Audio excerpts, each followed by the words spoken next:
Spectrovision Radio.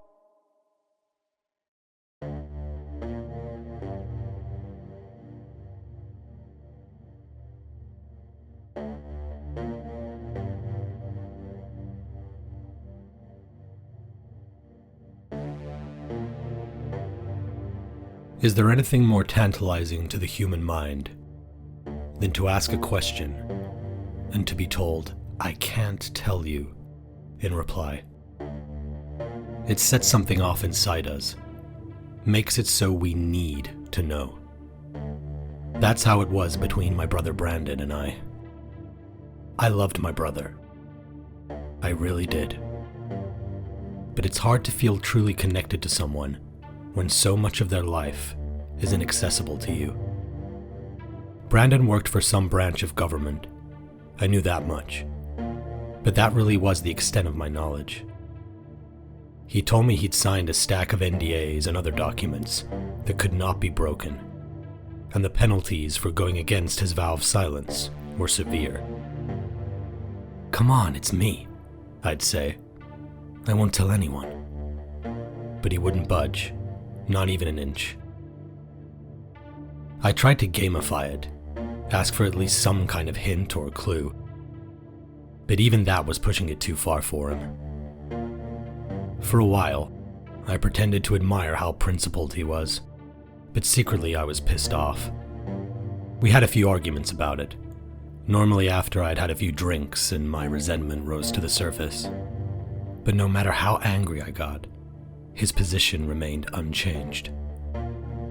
The message was clear. If we were going to have a relationship, I was going to have to accept that the details of what he did for a living were simply off limits. Eventually, I told myself I needed to grow the fuck up and let it be. After all, Brandon seemed happy. He appeared to be pretty well paid, if his car and watch were anything to go by. He had a string of girlfriends who never stuck around too long, but he never seemed too sad to see them go.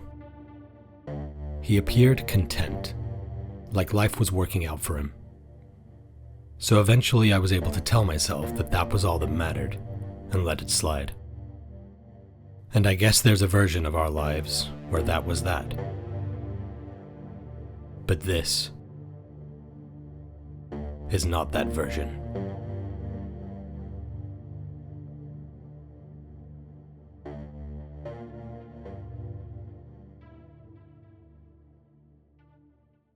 It was a beautiful morning, and I was looking forward to getting down to the lake for some fishing. The water was glistening under the sunlight, and I put on my shades as I made my way down to the shoreline, cooler full of snacks and beers in tow. I set myself up in my chair and passed a few hours just lazing in the warmth of the early summer air. The fish seemed to be doing something similar, not even bothered to investigate the bait I'd cast out for them. But I was kinda grateful for it. As relaxed as I was feeling, reeling one in seemed like a chore. At some point, I ran out of beer. I forced myself to get up to head back to the house and grab a few more. But as I turned, something caught my eye that made me stop. In the distance, I saw someone break the tree line and shamble out of the woods. Even though it was too far to make out their features, I could see that the white shirt they were wearing was stained red with what I presumed was blood. The figure looked briefly in my direction and collapsed. Even then, I thought I knew who it was, but I was hoping I was wrong. I kicked into action and fell into a run, trying to get to them as fast as I could. And as I got close, I saw it was Brandon, laying there on the ground, a crumpled, bloody heap. I checked and found he was still breathing, but he was unconscious, unresponsive. I carried him back to my place and lowered him down onto the couch. He started to come around, eyes beginning to flicker open. "Stay here," I said, hoping he could hear me. "I'm gonna go grab my phone and call an ambulance." I made to move away, but he grabbed my arm with a degree of force that didn't match the frail state he was in. "You call an ambulance," he said, "and we're all fucking dead." I looked down at him, wondering if he was just blabbering nonsense, concussed or hallucinating because of his injuries. But what were his injuries exactly? His clothes were stained a deep crimson, but I realized I couldn't even see a scratch on him. "Brandon, whose blood is that?" I asked. He didn't answer. Instead, he made me an offer. "Keep me safe," he whispered. "Don't let anyone know I'm here. And I'll tell you everything you've ever wanted to know."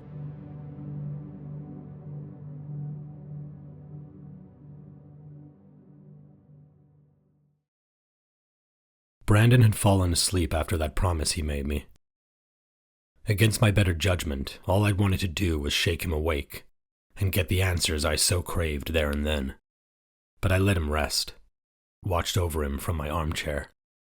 I must have fallen asleep myself, because I awoke hours later, still sitting in that chair. It was night, but I could see enough to know Brandon was no longer on the couch. I could hear what sounded like water splashing, so I made my way over to the window. Illuminated by the brightness of the moon, I could see Brandon was out there, swimming in the lake, splashing around in the shallows like an excited child. He even laughed heartily to himself a few times, outbursts that sounded like pure joy, like he was having the time of his life. I thought he might be in shock from whatever had happened to him, so I went outside and called out into the night. "You okay?" He turned his head and called back to me. "I'm better than I've ever been," he said. "This is just incredible." "What is?" I asked. "This," he said emphatically, gesturing with his arms to everything around him. He made a little circle as he stood there in the water, and then craned his neck to look up at the sky. It was a clear night, stars scattered everywhere. Brandon looked mesmerized by it. That giant expanse we all stare at every night, smiling up at it in wide-eyed wonder. I kept watching as he turned his focus back to the water. He used his hands to swirl it around, watching the process with what looked like utter fascination. Unnerved, I slipped away, back into the house. What the fuck had happened to him? I didn't know, and I suddenly felt scared of the answers I'd always craved.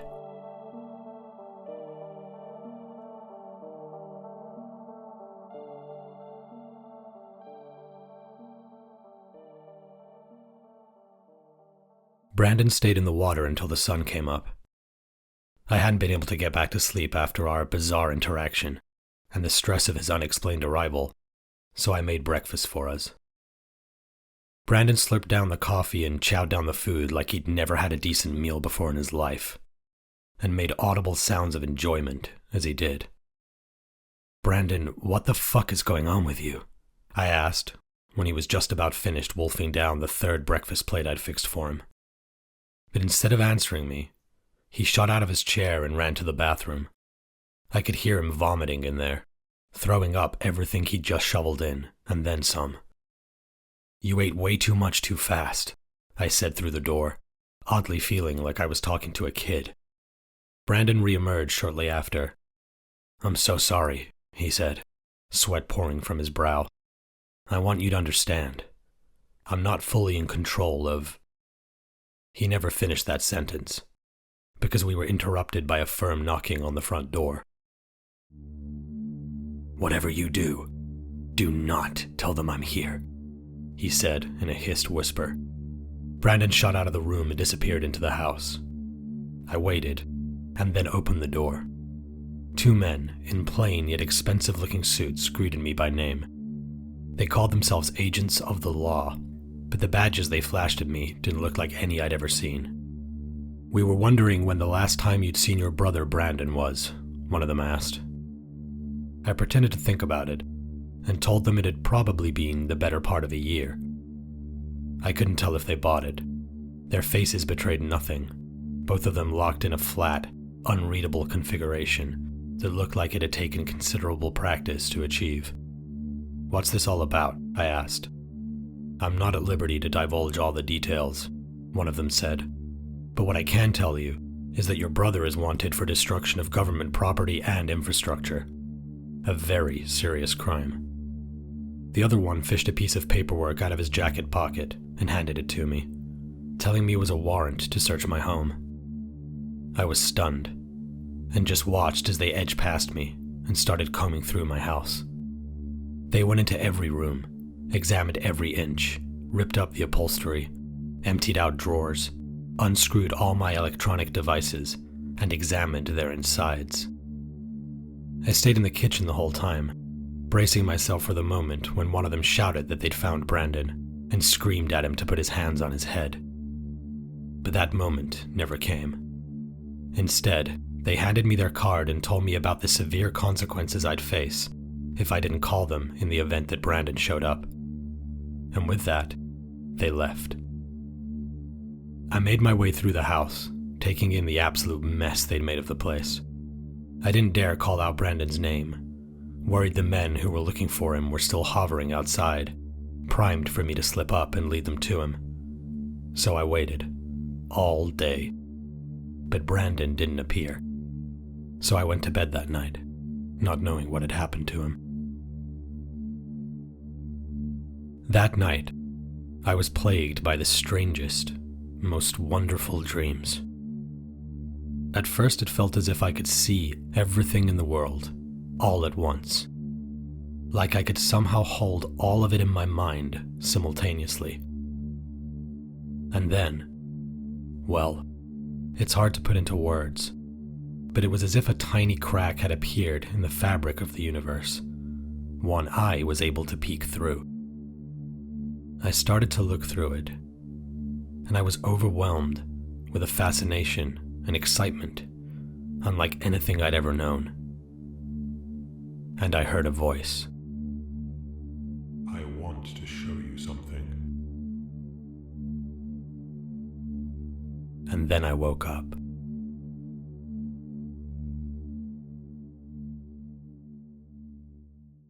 It was the strangest feeling I'd ever experienced, and I found myself wondering if the shock of Brandon's mysterious arrival and everything that had happened since had made things misfire in my brain.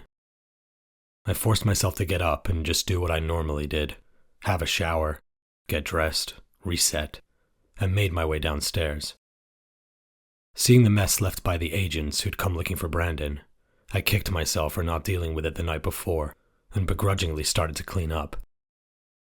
Amidst the detritus, I was surprised to see they'd ripped apart everything technological beyond repair.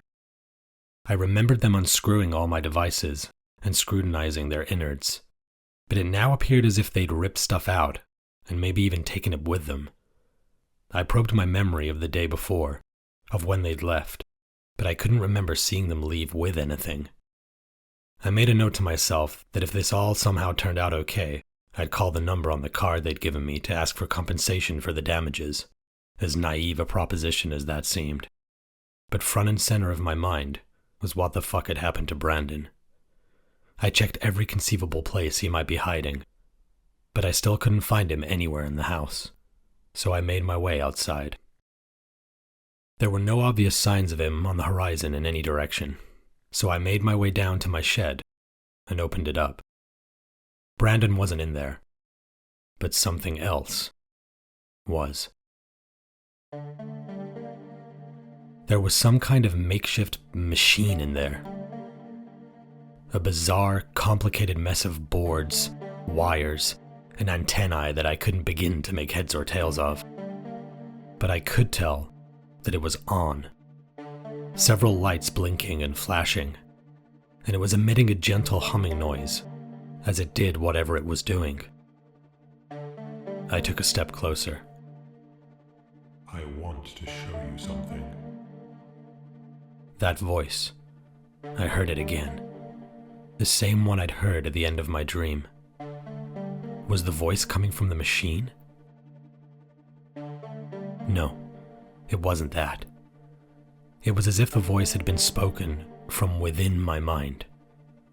But it was a voice that did not belong to me. It was coming from somewhere else, I felt a pulling urge to stay by that strange machine, to hear that voice again, to know what it was that it wanted to show me. But instead, I found myself doing the opposite.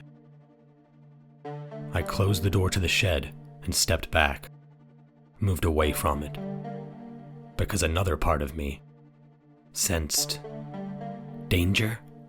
Was that it? I decided to listen to that instinct, one that felt something like self-preservation, and made my way back to the house. Brandon, what have you gotten us into? I thought.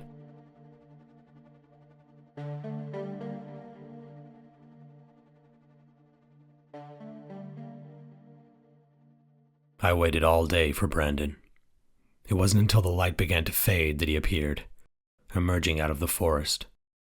I spotted him immediately from my seat on the porch, the vantage point from which I'd been keeping watch. As he neared, it became clear he was covered in cuts and bruises, some of which looked pretty bad. "Where have you been?" I asked, as he climbed up onto the porch beside me. "Trying to end it," he replied. He lowered himself into a pained-looking seated position and dropped his head into his hands. "They might be watching," I said, nervously looking around, referring to the agents who'd paid me a visit the day before. Brandon, not looking up at me, shook his head. "They're not watching," he replied. I wondered how he could know that, and found myself asking him the kind of question I never thought I'd have to ask. "Did you kill those men, Brandon?" He finally sat up straight, and we locked eyes. "I didn't," he said. The strange way he emphasized the "I" unnerved me to my core. But before I could probe him for what he meant, he spoke again. "I'm going to tell you everything now," he said, "before I'm unable to." I looked at him, and I found myself truly believing this might be our last chance. I was a communications officer, tasked with tracking signals of unknown origin, he said. My job was to analyze signals found in deep space. One day, I located a signal I was able to communicate with. It was capable of response, and I believed I was communicating with intelligent extraterrestrial life. Brandon paused, stared out towards the water's edge. The things it told me, the things it showed me. My God, he said. Its understanding of the universe, of life, how we got here and why.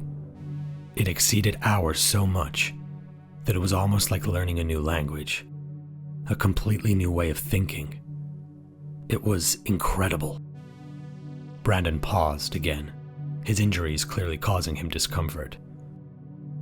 And I thought of the dream I'd had, of the voice I'd heard, saying it wanted to show me something. I spoke to it, learned from it, for years, Brandon continued. But once it had convinced me to let it into me so it could share its knowledge fully, he trailed off and sighed. Well, it was all a trick, he added. The years I thought I'd been communicating with it had really happened in a matter of seconds. It had been distorting my view of things.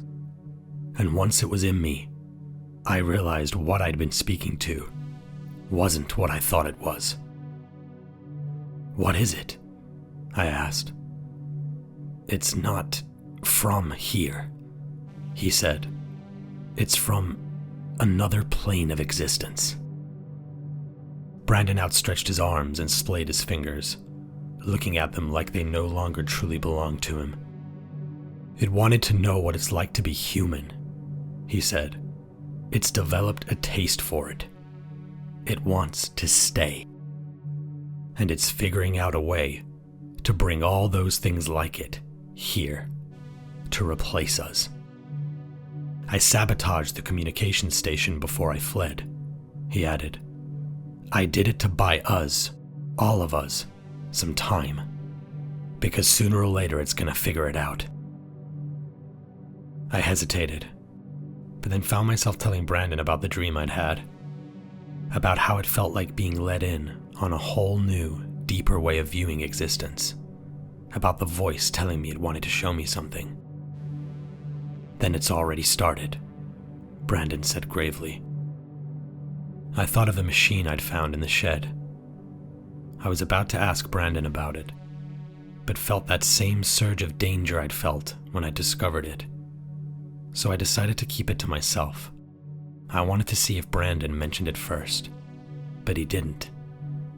And I began to wonder if Brandon, his true self as he was in this moment of clarity, didn't even consciously know about what the being inside him had been building using his body. Go inside, I said.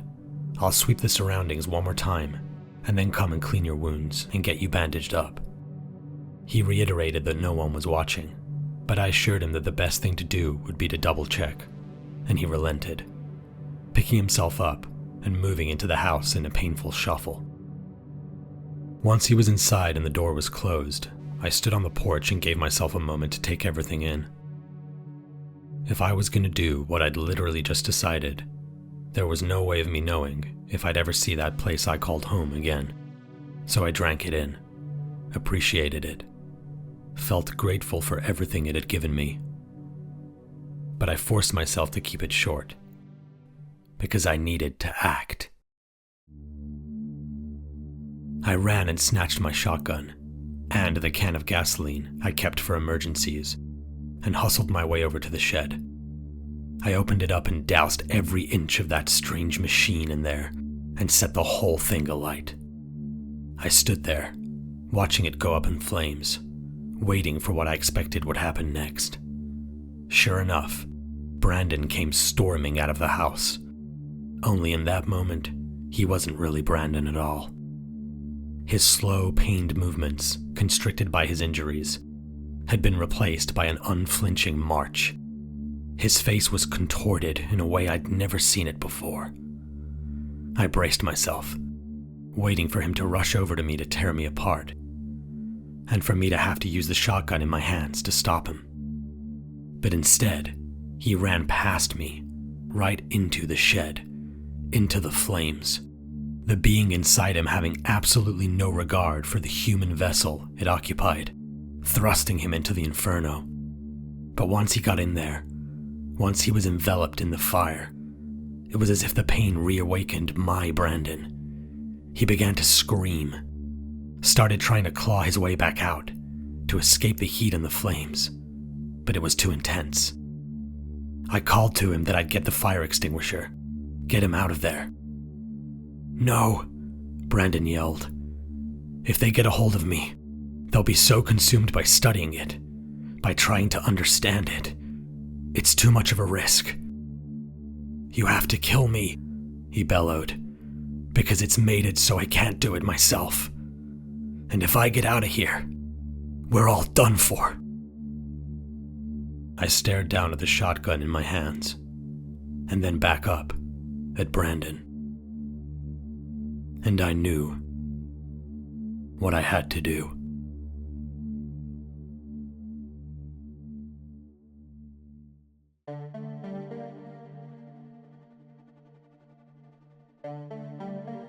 I never had any more dreams like the one I had after Brandon turned up. Never again heard that voice telling me it wanted to show me something.